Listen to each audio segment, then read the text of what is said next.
Welcome to the OVA vlog.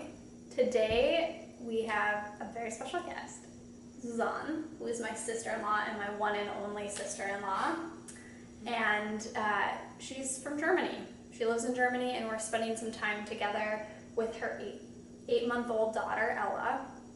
And during this trip, we got to talking about planning for having a child. And part of that, of course, is all the emotional aspects of that and like the love you have for your child and how amazing it is to watch this little person grow. But then part of it is the logistical side in terms of money and childcare and parental leave. And so we're going to talk about that today. What structures Germany has in place to support new parents. So welcome to the OVA vlog. Thank you. So I'll start with the first question, which is what is the parenting leave policy, the parental leave policy in Germany? Like, how did you navigate that? Like, what is it? Well, in Germany, you get up to 14 months of paid parenting leave. That means for both of the parents, you can either share it or the biggest amount that one person can take is 12 months. So there's always 2 months at least for the other parent. And you will get 67% of the average what you got in the last 12 months before the baby was born. Also, you can, as a mom, you can stay at home for at least, well, no, at most 3 years after the baby's born without losing your job. Okay. So, and you could, like, if you wanted, you could do like 7 months staying at home for the dad and 7 months for the mom. But most people do 12 months for the mom and 2 months for the dad.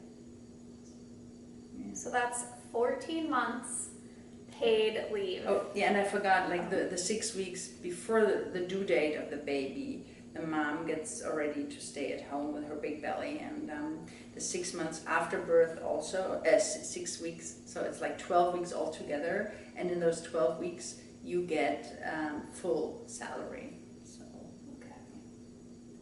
Wow. So the second topic I wanted to cover is childcare expenses and how, so for after those 14 months, the mom decides to go back to work. How much does childcare cost, and how is that factored into decisions for parents? Well, as we have not yet gone through the whole thing, I'm not totally sure how much exactly it is, but it has a really good, well-organized system. So if you go back to work on full time, then you will get a voucher for full-time daycare. If you decide only to do half-time, you get a voucher for half-time. If you don't go back to work and you still want to give your child into daycare, you will have to pay the full price for daycare, which I think is at about 500, 600 euros per month. I'm not sure, but it's definitely a lot less than in the States. But for instance, me being a teacher, if I were to go back and work only half-time, they would still count in the hours that I have for preparation and conferences and grading and everything. And a woman at a daycare center told me that for me that would mean I would still get like at least 8 to 10 hours for my child covered in expenses, you know. And I mean that does not mean that we don't have to pay anything at all. It's like I think it's something between like 200 and 250 euros per month that we have to pay. Oh my God. So the last question I wanted to talk about is healthcare for covering for your child. How is that? Yeah, it's kind of down the same road, I'm afraid. Yeah. So one thing is that you don't, like, basically you don't pay for the birth.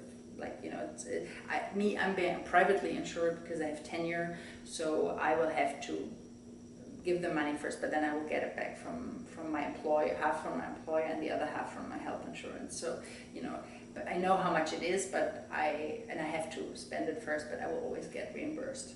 And then for my daughter, a monthly price in healthcare insurance is something like 35 euros or something a month. Okay. It's a special price because I'm privately insured and she's kind of on my bill. Okay. But, you know. But it's just as a comparison, so I looked this up for me personally, and health insurance is very complicated in the US. But for me personally, if I were to have a child, it would be about $220 a month to insure my child on top of my insurance. Yeah, and also, at least I have to tell you that we also get, like every child in Germany gets money from the government. It's called children's money, and it's basically they accept the fact that children cost money. I mean, we all know, you know, the stroller and new diapers and whatnot. I mean, there's always something to spend. And every child in Germany gets, from the day that they're born until the day they reach 18 years old, or if they go to university, even until they're 24 years old, they get 190 euros every month. So the parents get it, you know. So, and then I think it gets higher if you have more than one kid. But for one kid, it's 190 euros. Just every month, 190 euros, which is more, like we're talking about euros. Euros, obviously, that's a lot more in US dollars. So, wow. Well, thank you for sharing that and for opening our eyes to what another country has in place. Obviously, Germany has a different tax structure. Germany has just a different government system in place. So you can't make an apples to apples comparison, but it's food for thought, and definitely got my brain turning. So thank you for sharing that. You're welcome. It's so great to have you in the US, and I'm really sad that you guys are coming back to Germany. You should come, and then you can have a baby in Germany. Yeah, maybe I will have a baby in Germany. Awesome. Thank you.